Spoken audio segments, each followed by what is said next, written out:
wabarakatuh. Assalamualaikum warahmatullahi wabarakatuh.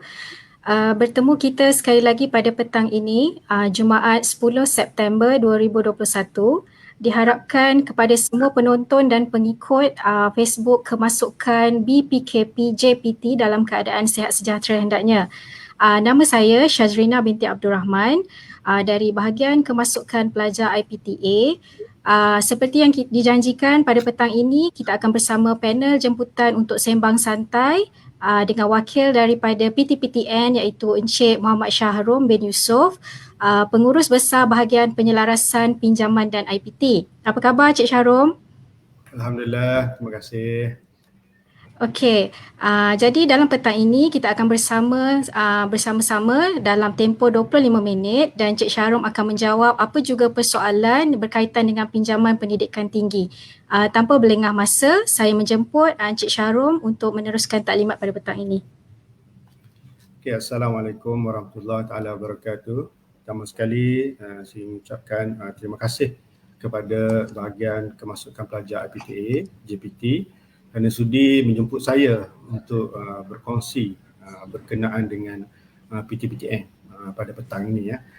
Jadi memandangkan sekarang ini sudah hampir Kemasukan Pelajar untuk semester Oktober. So PTPTN memang selalunya tidak asing lah di kalangan bakal-bakal mahasiswa ya, yang akan meneruskan pengajian dan membuat pinjaman PTPTN lah. Tapi sebelum tu saya ingin berkongsi berkenaan latar belakang PTPTN, pengenalan PTPTN. Okey, next. Untuk pengenalan PTPTN ini, sebenarnya PTPTN ini telah pun ditubuhkan pada 1 Julai 1997 di bawah Akta 566 iaitu Akta PTPTN dan mula beroperasi pada November 1997 lah. Dengan visi terkini adalah untuk menjadi peneraju institusi pendidikan tinggi negara dengan misinya untuk menguruskan dana simpanan dan pinjaman secara efektif, berlandaskan tadbir urus yang cemerlang, berintegriti dan strategi. Dan objektif PTPTN adalah untuk membuka peluang, memberi peluang masa depan yang lebih cemerlang, menerusi manfaat dan nilai tambah yang diperolehi daripada pendidikan tinggi, iaitu dengan pertamanya simpanan dan juga pinjaman lah. Di mana PTPTN melaksanakan 3 fungsi utama, iaitu pertamanya pembiayaan pendidikan, keduanya simpanan pendidikan dan lain-lain fungsi yang diarahkan. Dan untuk makluman terkini PTPTN mempunyai 64 cawangan di seluruh negara dan ibu pejabat PTPTN adalah di Menara PTPTN di Jalan Yap Kuan Seng berdekatan dengan KLCC dan juga Menara Embek. Okey, next. Okey, sebelum ni famous di kalangan pelajar, PTPTN ini adalah pemberi pinjaman pendidikan, pemberi pinjaman pendidikan tinggi. Ada lagi setengah masyarakat kita belum tahu, di mana PTPTN juga melaksanakan fungsi sebagai menyediakan skim simpanan pendidikan nasional, di mana ianya adalah untuk membantu ibu bapa menyelesaikan masalah kewangan apabila anak-anak melanjutkan pengajian ke institusi pengajian tinggi, iaitu dengan membuat penabungan lebih awal semasa anak baru lahir dan mula menyimpan, mula menabung walaupun dengan hanya RM20 sebulan. So sekurang-kurangnya bila anak dah besar, sekurang-kurangnya ada jumlah simpanan yang boleh menampung untuk perbelanjaan anak masuk ke institusi pengajian tinggi. Ya, dan juga untuk memastikan bahawa anak-anak tidak dibebani oleh hutang apabila tamat pengajian. Sekiranya jumlah simpanan itu mencukupi, tidak perlu pinjam PTPTN. Just guna saja duit simpanan untuk anak-anak meneruskan pengajian di IPT. Bila anak-anak tamat belajar nanti, mereka tidak dibebani oleh hutang PTPTN lah yang selalu yang selalu keluar di media sosial berkenaan dengan pinjaman PTPTN. Dan di samping itu sebenarnya PTPTN juga ingin memupuk budaya ataupun tabiat menabung di kalangan ibu bapa dan anak-anak. Ya, sebagai contohnya anak-anak duit raya boleh simpan dalam SSPN untuk masa depan pendidikan tinggi. Dan saya yakin semua ibu bapa mempunyai cita-cita dan hasrat di mana apabila anak mereka besar adalah untuk melanjutkan pengajian ke Menara Gading. Ya. Okay, next. Kita ke slide seterusnya. Okey, sebenarnya skim simpanan pendidikan nasional ini sebenarnya terbahagi kepada dua kategori, iaitu yang pertamanya simpan SSPN Prime. Simpan SSPN Prime ni sebenarnya dia adalah daripada asalnya SSPNI dan dijenamakan semula pada awal bulan September ni. Dan kalau kira ianya telah dilancarkan pada tahun 2004 lagi lah.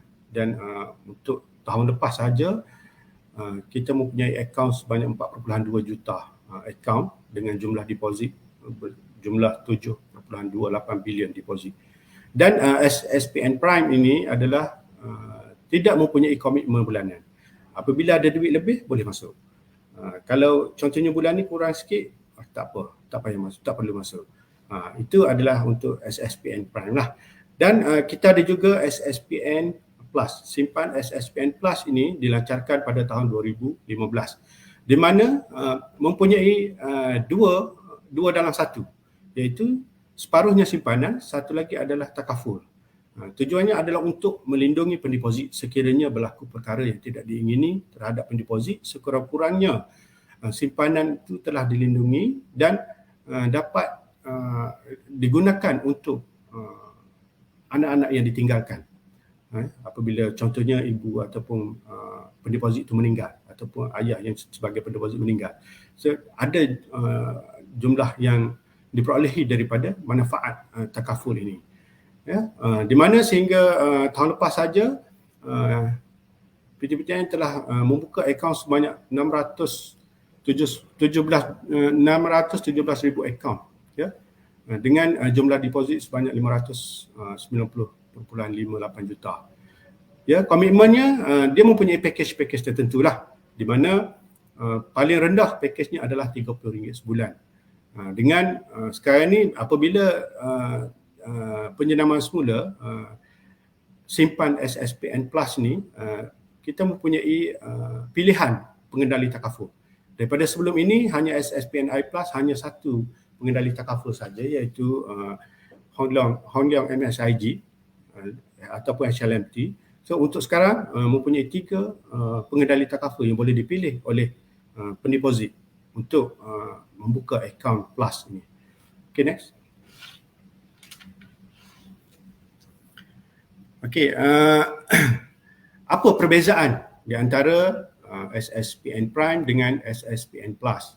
Jadi kalau kita tengok dekat sini sebenarnya banyak keistimewaan yang ada untuk kedua-dua produk ini.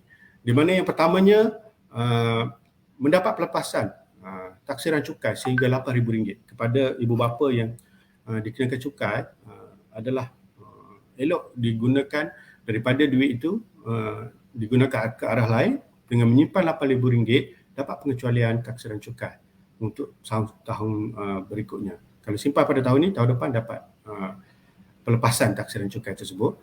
Dan apabila sahaja simpanan melebihi RM1,000, bila sahaja ada melebihi RM1,000, secara automatik simpanan tersebut dilindungi oleh takaful secara percuma yang dibayar oleh PTPTN secara berkelompok.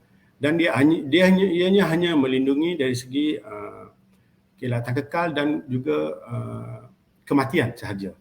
Okey, berbeza dengan Plus. Plus kejap lagi saya cerita. Dan dengan kadar dividen yang kompetitif. Setakat ni setiap tahun dividennya adalah 4%. Dan selain itu ianya juga mempunyai geran sepadan. Geran sepadan yang bernilai RM10 untuk satu keluarga. Sekiranya pendapatan penjaga bawah RM4,000 pada semasa pelajar masuk ke universiti. Contohnya bila pelajar tu dah simpan daripada pelajar, contohnya daripada pelajar darjah 1 simpan untuk anak darjah 1. So bila anak masuk universiti pada masa tu pendapatan ibu bapa mungkin pencen ke ataupun mungkin macam situasi sekarang. siapa tahu seorang pilot yang mempunyai gaji berpuluh ribu, tiba-tiba dengan pandemik yang berlaku sekarang ni, dia tidak ada pekerjaan. Tapi simpanan dekat untuk anaknya, dia dah buat banyak untuk SSPN. So secara automatik, bila saja anak dia masuk universiti, dia layak untuk dapat grant sepadan RM10,000. Tertakluk kepada simpanan. Iaitu kalau dia simpan RM10,000, anaknya dapat RM10,000 lagi percuma. Tapi kalau dia simpan RM5,000, dia hanya akan dapat RM5,000 percuma. Untuk tempoh simpanan selama 10 tahun. Dia ada tempoh dia. Syarat detailnya boleh tengok, boleh google dekat portal kita pun ada. Dan simpanan kita memang dijamin oleh kerajaan lah. Dan last kali, untuk membuat permohonan pinjaman, memang perlu ada akaun SSPN. Sama ada Prime ataupun Plus. Itu adalah salah satu syarat. Ya, macam tadi yang mula-mula saya cerita tadilah, sebenarnya tujuannya untuk memupuk budaya menabung di kalangan masyarakat kita lah. Dan untuk SSPNI Plus ni, dia mempunyai simpanan mempunyai takaful. Yang mana dari segi pelepasan cukai juga tertakluk kepada skim takaful yang ada sekarang. So, maknanya kalau dia simpan, dia dapat dua lah. Satu untuk simpanan, dia merujuk kepada SSPN tadi, dia boleh juga claim. Yang satu lagi adalah merujuk kepada takaful. Jumlah premium takaful yang telah dibayar. Okey. Dan saya nak cerita detail memang banyak lah untuk keistimewaan dia. Mungkin tuan-puan boleh tengok. Daripada portal kami pun ada menceritakan keistimewaan SSPI Plus. Yang saya sebut general saja. Yang satu lagi, sekiranya pendeposit masuk hospital, kalau ambil package yang paling rendah tadi, dapat RM20 untuk satu akaun untuk satu hari kalau masuk hospital. Dan kalau berlaku kematian, sebanyak RM40,000 kematian kemalangan. Sekiranya kematian biasa, RM20,000. Dan banyak lagi keistimewaan, boleh tengok. Okey, kita ke slide seterusnya. Di mana saya cerita tadi berkenaan dengan asalnya SSPN Prime asalnya, dan Plus ini adalah tambah baik daripada SSPN Prime tadi dengan package takaful yang saya ceritakan tadilah. Okey, next. Okey, package yang saya cerita tadi. Saya ceritakan tadi package itu RM30 contohnya. RM30 itu RM20 untuk simpanan, RM10 untuk bayaran premium takaful. Jadi ini adalah komitmen bulanan. Setiap bulan mesti kena simpan mengikut package yang dipilih. Dia berbeza dengan Prime tadi. Prime tadi ada duit lebih boleh masuk je. Berapa banyak. Rasa bulan ni tak cukup, tak apa, tak payah, simpan dulu macam tu dulu. So yang ni memang komitmen bulanan mengikut package. Dan package yang paling tinggi adalah package bilion sebanyak RM500 dengan simpanannya RM200 dan takafulnya RM300. Yang ini memang perlindungannya memang besar lah, sehingga juta lah dari segi perlindungan. Okay, next. Macam mana syarat dia? Yang pertama sekali, syarat untuk pembukaan akaun SSPN ini, sama ada Plus ataupun Prime, mestilah warga negara Malaysia. Sebenarnya bukan pelajar, pendeposit dan juga penerima manfaat. Ibu bapa dan anak. Ibu atau bapa lah. Kalau ibu jadi pendeposit, ibu dan anak mesti warga negara Malaysia. Kalau bapa dan anak mesti warga negara Malaysia. Dan pendeposit mesti berumur 18 tahun ke atas untuk menjadi pendeposit. Untuk penerima manfaat, umur 1 hari pun dah boleh dan tidak boleh melebihi 29 tahun. Bila 29 tahun, dia kena buka sendiri untuk dia nak buka akaun tu. Dia tak boleh lagi disara oleh ibu bapa untuk jadi pendeposit. Dia kena jadi pendeposit sendiri. Itu 3 syarat. Okay. So mungkin ada yang tanya macam mana nak buka akaun. Okay, kita pergi ke slide seterusnya. Di mana saluran pembukaan akaun dan penambahan deposit. Bukan setakat buka akaun, nak tambah deposit pun boleh dibuat secara online melalui portal PTPTN saja. Tak perlu hadir di kaunter. Sekarang ni semua di hujung jari. Okey. Dan juga boleh juga melalui ejen online PTPTN.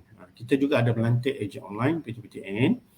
Dan sekiranya telah membuka akaun SSPN tadi, boleh buat melalui potongan gaji ataupun boleh direct debit ataupun boleh secara auto debit untuk potongan bulanan. Dan selain itu kita juga ada eksekutif pemasaran PTPTN yang bertugas di kaunter, dan selain daripada itu boleh juga menghubungi mereka. Untuk menghubungi eksekutif pemasaran ini juga maklumat mereka ada di website PTPTN mengikut pejabat cawangan. Okay. Dan boleh juga melalui kaunter PTPTN. Ini yang panggil kaedah tradisional lah. Dia dah jadi kaedah tradisional. Kalau dulu ini saja kaedah yang digunakan untuk membuka akaun. So di kaunter PTPTN boleh membuka akaun SSPNI dan SSPNI Plus. Manakala di kaunter bank hanya melibatkan SSPN Prime sahaja. Sorry, dia sekarang ni dah tak ada I ya. Saya lupa untuk keluarkan tu. Untuk SSPN Plus dengan SSPN Prime boleh di kaunter PTPTN. Untuk di kaunter-kaunter bank yang saya nyatakan tu, sama ada Maybank, Bank Islam, BKRM, Agrobank dan RSB, hanya untuk SSPN Prime sahaja. Dan selain itu untuk membuat penambahan deposit juga boleh melalui EDC, Electronic Data Capture Terminal, ataupun kad debit pun boleh, kad debit saja ya. Okey.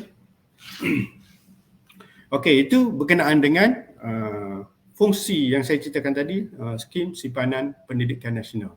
Di mana PTPTN juga menguruskan skim simpanan ini untuk pendidikan tinggi anak-anak, untuk mengelakkan mereka berhutang semasa tamat pengajian.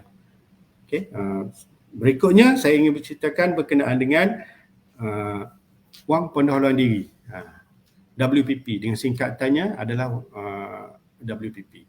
Jadi wang pendahuluan diri ni berapa yang kita bagi? Jadi jumlahnya adalah sebanyak 1,500 ditawarkan kepada pelajar B40 IPTA yang mengikuti pengajian di peringkat pengajian diploma dan ijazah sepenuh masa sahaja. Okey. Dan B40 yang saya bagi tahu ni sebenarnya berdasarkan data penerima bantuan prihatin.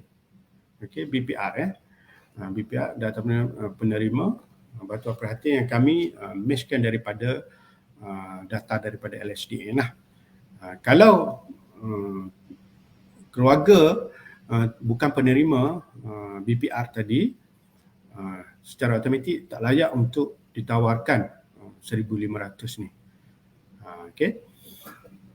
Dan kita pergi slide berikutnya. Okey, sebelum tu macam mana nak mohon WPP kan? Sebenarnya permohonan untuk pelajar IPTA ni adalah melalui semasa mengemukakan permohonan melalui UPU. Dia ada dekat situ pengesahan untuk mendapatkan WPP. Tapi tak semestinya bila mohon itu lulus, kerana kami akan semak dengan data BPR tadilah. Okey, dan pastikan alamat email ataupun nombor telefonnya adalah betul lah semasa membuat permohonan, kerana berdasarkan data yang kami terima daripada UPU, kami akan blast email kepada mereka yang ditawarkan WPP supaya membuat semakan di portal rasmi PTPTN. Ya. Bila buat semakan, boleh cetak dan boleh tunaikan WPP tersebut. Kalau kita tengok sebelum ni yang kita tawarkan, saya tak sure lah kenapa semasa permohonan di UPU mereka tanda berhasrat untuk dapatkan WPP, tetapi bila kita tawarkan, kalau kita tengok dekat sini, WPP yang kita tawarkan sebanyak 1,5 juta yang kita tawarkan dengan peruntukan yang dikeluarkan sebanyak 2.3 bilion, tetapi yang tunaikan tak sampai juta, dalam 941,000 saja yang tunaikan, dengan jumlah yang dikeluarkan sebanyak 1.39 bilion. Selebihnya 600,000 tidak menunaikan WPP yang ditawarkan. Adakah kerana maklumat perhubungan yang dikemukakan itu salah, ataupun sebenarnya betulkah fikiran daripada mula-mula nak kemudian tak nak? Jadi kena tengoklah kalau anda kata memang memerlukan WPP ni sebenarnya, sebab apa yang kita tawarkan WPP ni adalah daripada golongan B40. Saya rasa kemungkinan tinggi sebenarnya mereka memerlukan WPP untuk memulakan pengajian. Sebab tujuannya adalah untuk persiapan ataupun persediaan untuk masuk ke IPT. Dengan 1,500 ni, banyaklah persiapan boleh digunakan. Sama ada untuk tambang ke, untuk membeli peralatan-peralatan untuk ke IPT dan sebagainya. Jadi kemungkinan lah, saya rasa kemungkinan mereka tidak tahu. Sebab kita dah blast email. Ya. Kena pastikan ni lah supaya bila ada menerima email makluman, boleh buka portal PTPTN dan boleh cetak. Macam mana kaedah nak tunaikannya? Okey, kita pergi ke slide berikutnya. Oh sorry, first saya cerita syarat dulu. Syarat kelayakan. Apa syarat dia? Yang pertama, mesti warga negara Malaysia. Kita tak bagi kepada bukan warga negara Malaysia. Kita hanya utamakan warga negara Malaysia. Dan macam yang saya cerita tadi, BPR, penjaga, pelajar ataupun pelajar sendiri mestilah penerima bantuan perhatian rakyat, BPR. Dan pelajar, yang ketiganya, pelajar hendaklah memberi pengesahan setuju terima WPP semasa permohonan kemasukan ke IPT. Iaitu sama ada melalui portal UPU ataupun ada permohonan melalui IPT sendiri pun ada, contohnya Politeknik dan sebagainya. Ya, mesti ada tanda. Kalau tak tanda, secara automatik kita anggap tak berminat lah. Dan yang kedua, yang seterusnya, tiada hutang pinjaman PTPTN lah. Ada pelajar ditawarkan ke IPT tapi sebelum ni dia dah masuk ke IPTS ke ataupun ke mana-mana IPT yang sebelum ditawarkan ke IPTA ni, dia ada hutang dah dengan PTPTN. So secara automatik tak layak lah untuk WPP. Ini untuk pelajar baru. Okey. Berikutnya, macam mana nak tunaikan WPP? Okey, surat tawaran perlu dicetak. Surat tawaran WPP ni perlu dicetak daripada portal rasmi PTPTN. Masukkan nombor IC, SEMA, bila tengok anda diluluskan, okey, cetak surat tawaran. Dan surat tawaran ni tempoh sah lakunya 2 bulan daripada tarikh kelulusan tu. Maknanya pelajar ada masa. Katalah tak sempat nak tunaikan sebelum masuk ke universiti. So bila dah pergi ke universiti, katalah sibuk. Ada hari dalam tempoh 2 bulan tu mesti ada masa untuk tunaikan 1,500 ni. Okey. Dan tawaran ni hanya boleh ditunaikan oleh pelajar saja. Tak boleh wakil daripada ibu bapa, kawan-kawan, hal ehwal pelajar ke nak tolong, tak boleh. Mesti diri sendiri pergi tunaikan sebab dekat bank tu dia akan minta kad pengenalan dan thumbprint, mesti thumbprint untuk pengesahan supaya wang yang dikeluarkan tunai ini bukan dikeluarkan oleh orang lain. Kita tak nak ada isu bila kirim duit tu tak sampai kepada tuan punya diri. So melalui kaedah ini, duit tu hanya boleh dikeluarkan oleh penerima sahaja. Okey, wakil tidak dibenarkan. Okey, itu berkenaan dengan wang pendahuluan diri. Okey, ini yang kita nak cerita topik yang sebenar yang biasanya ditunggu-tunggu oleh bakal mahasiswa, ya, berkenaan dengan permohonan pinjaman. Sebab apa saya cerita tadi, mula-mula tadi saya cerita berkenaan dengan simpanan. Sebenarnya kita nak terbalikkan graf ni supaya ramai yang menyimpan daripada yang meminjam. Ya, bila ramai yang menyimpan maknanya orang yang berhutang lebih kurang daripada orang yang mempunyai simpanan. Tapi tak semua orang mempunyai kemampuan untuk menyimpan. So dengan itu, dengan galakkan menabung tadi, hanya mereka yang memerlukan saja boleh membuat permohonan pinjaman PTPTN. Ya. Tak semua orang boleh menyimpan dengan jumlah yang banyak untuk satu akaun. Okey, permohonan pinjaman PTPTN. Macam mana nak mohon? Okey, kita tengok. Sebelum permohonan dibuat, kena pastikan perkara berikut. Yang pertama, dapat tawaran ke IPT. Jangan kita rasa kita akan dapat ni, universiti ni kita akan dapat. Beli awal-awal lah. Tak perlu. Nanti membazir. Tapi bila dah dapat tawaran ke IPT, biasanya keputusan tawaran ke IPT ni akan keluar awal. Sebelum pelajar melaporkan diri ke IPT, biasanya paling-paling cepat pun lah dalam 2 minggu. Biasanya ada sampai sebulan kan. Jadi bila dah dapat tawaran tu, barulah beli nombor ID tadi. Yang keduanya, mesti mempunyai akaun SSPN. Sama ada SSPN Prime ataupun SSPN Plus. Ya. Dan mempunyai akaun bank panel mengikut IPT yang terlibat. Ada universiti ni guna Bank Islam, ada universiti ni guna CIMB, ada universiti ni guna Maybank dan ada beberapa bank. So biasanya pihak universiti telah pun memaklumkan dalam tawaran tu untuk membuka akaun bank mana untuk tujuan pinjaman pendidikan. Okey. Permohonan pinjaman pendidikan ini boleh dibuat secara online. Sama juga semasa untuk membuat permohonan UPU. Dan mesti dengan membeli nombor ID permohonan PTPTN. Sama ada melalui BSN ataupun boleh membeli terus melalui portal PTPTN yang bernilai RM5. Okey, bagi ID yang dibeli melalui portal rasmi PTPTN, pastikan pembayaran diselesaikan sehingga cetak resip PTPTN. Ada yang tanya, mana nombor PIN saya? Saya beli tapi tak ada. Sebenarnya untuk melalui portal rasmi PTPTN, dia tak bagi nombor PIN. Sebabnya semasa sebelum membeli nombor PIN, sebelum membeli nombor ID tersebut, saya pun tersasul sebut nombor PIN. Sebenarnya sebelum membeli nombor ID tersebut, pelajar telah pun memasukkan ataupun kunci masuk maklumat-maklumat seperti nama, nombor IC dan juga telah menetapkan password sendiri ataupun kata laluan. Bila saja dah selesai sehingga pembayaran, boleh masuk menggunakan nombor IC dan kata laluan yang telah dibuat tadi. Itu sekiranya beli nombor ID melalui portal PTPTN. Dia tak perlu dah nombor PIN sebab memang dah boleh masuk terus.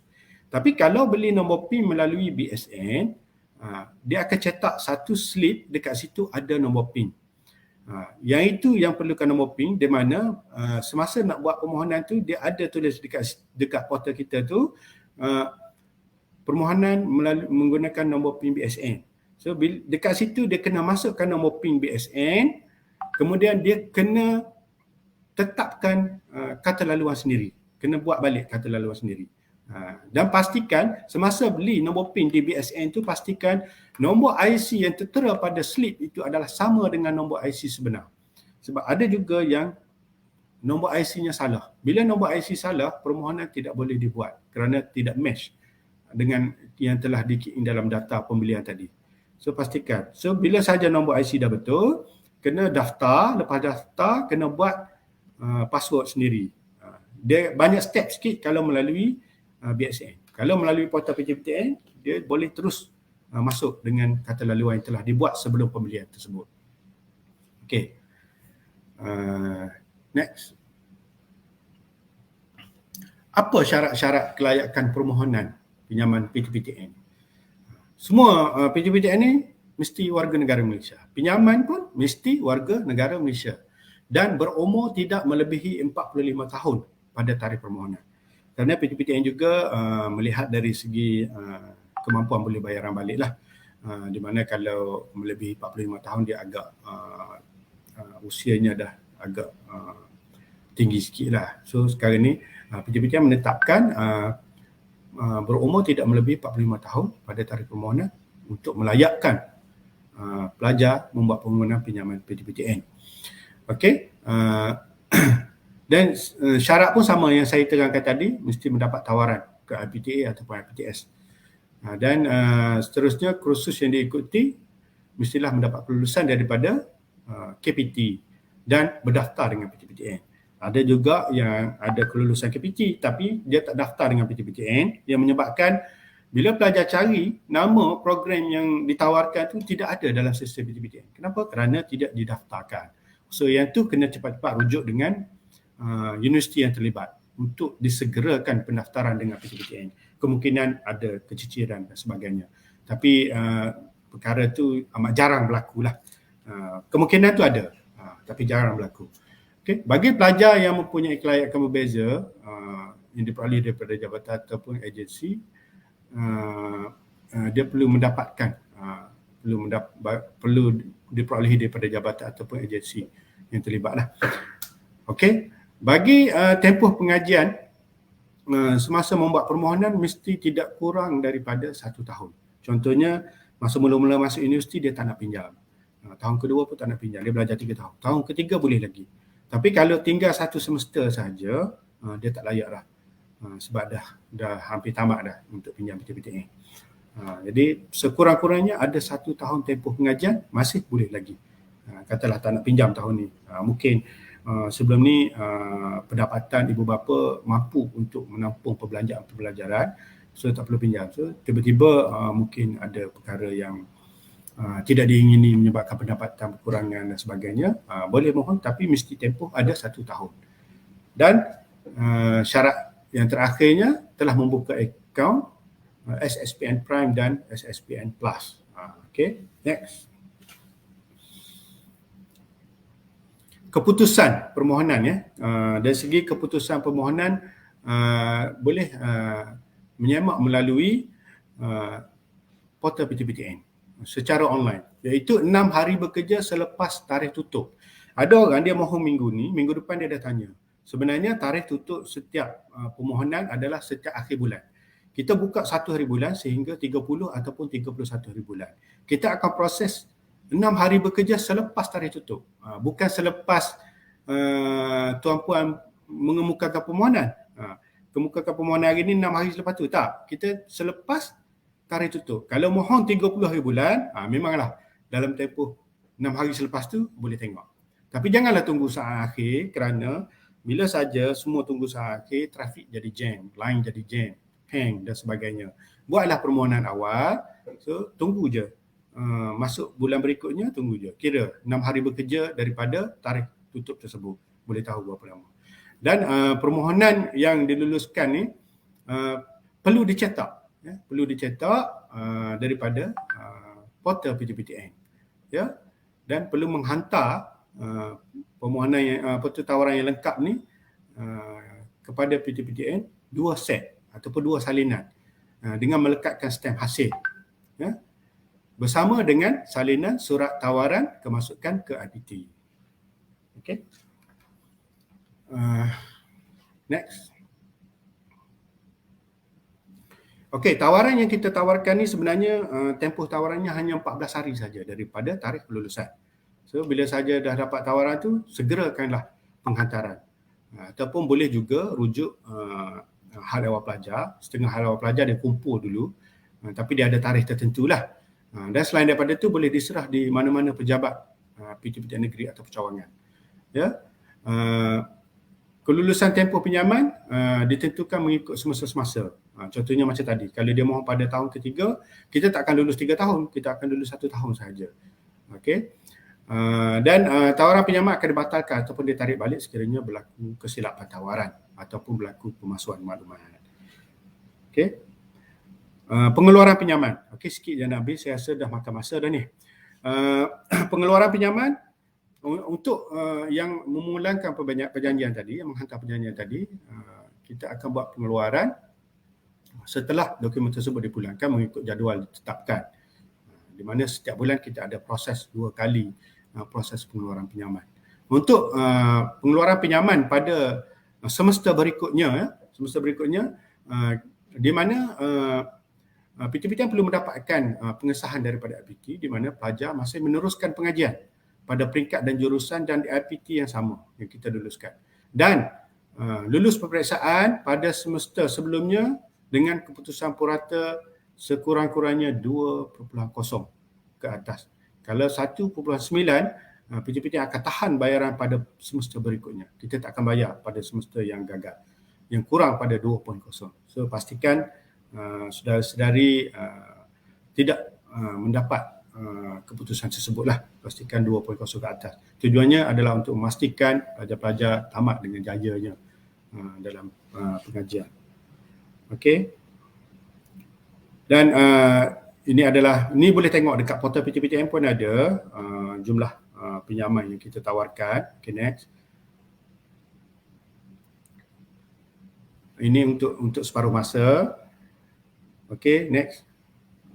Okey, ini slide last saya, di mana setiap pinjaman yang dikeluarkan sebenarnya dilindungi skim takaful berkelompok. Di mana takaful ni dibayar melalui pinjaman yang diluluskan. Ya, di mana pinjaman yang kita luluskan tu termasuk dengan skim takaful yang perlu ditanggung oleh pelajar. So sekiranya berlaku kematian ataupun ilak kekal, takaful inilah akan membayar balik hutang PTPTN dan juga memberi khairat kematian kepada ahli keluarga. Kita memang minta jauh tapi persediaan perlu ada. Di mana PTPTN ini tidak ada penjamin sebenarnya. Kalau berbeza dengan penaja pinjaman yang lain mempunyai penjamin, kita tidak ada penjamin. Penjamin kita adalah melalui takaful tersebut sajalah yang akan dan dalam masa yang sama kita tak menyusahkan orang lain lah. Kalau pelajar tu tak bayar, kita tak menyusahkan orang lain ataupun berlaku apa-apa yang tidak diingini. Okey. Dan syarat perlindungan seperti yang tertera pada slide ni, di mana kita tengok berapa baki yang ada. Sekiranya dia tengah dalam proses bayaran balik, skim takaful inilah yang akan cover sekiranya berlaku kematian. Dan umur peminjam antara 16 hingga 70 tahun dilindungi. Okey. Itu sahajalah setakat ni perkongsian daripada saya. Saya minta maaf pada Urustia kerana telah melebihi tempoh masa yang sebenar. Okey, saya serahkan kepada Urustia. Okey, terima kasih kepada Cik Syarom. Diharapkan semua penonton dan juga yang bersama-sama dengan kita pada petang ini mendapat banyak informasi dan maklumat yang sangat berguna dan bermanfaat. Sekali lagi, terima kasih kepada yang juga bertanya di ruang komen. Lepas ni mungkin Cik Syarom ataupun tim akan menjawablah di ruang komen yang berkaitan dengan soalan-soalan PTPTN. Terlupa Puan Syazrina, sebenarnya untuk pertanyaan sebenarnya PTPTN juga ada live chat di portal PTPTN, boleh bertanya di mana pada waktu bekerja boleh je live chat, dia orang akan jawab tu apa sahaja soalan. Okey. So mungkin dekat sini saya pun tak sempat jawab, masa tak cukup. Okey. Okey, jadi kepada semua penonton yang ada pertanyaan berkenaan PTPTN dan pinjaman dan sebagainya, boleh terus tanya kepada tadilah kepada di dalam portal PTPTN Cik Syarom. Ya, ada live chat kat situ. Buka je portal, ada live chat. Terus keluar pop-up tu. Robot lah ni yang jawab kan? Tak, kita ada pegawai yang akan jawab. Okey, pegawai akan jawab. Okey. Ya. Okey, jadi untuk akhirnya bagi sebarang pertanyaan berkenaan kemasukan pelajar, anda semua boleh menghubungi kami di talian 03-8870-8200 atau boleh emailkan kepada kami di upu.mohe.gov.my. Kita berjumpa lagi pada minggu hadapan bersama bahagian beasiswa dengan topik Bantuan Keuangan Kementerian Pengajian Tinggi pada hari Isnin pukul 3 petang. InsyaAllah. Okey, kita jumpa lagi. Terima kasih Cik Syarom. Terima kasih semua penonton. Bye. Assalamualaikum.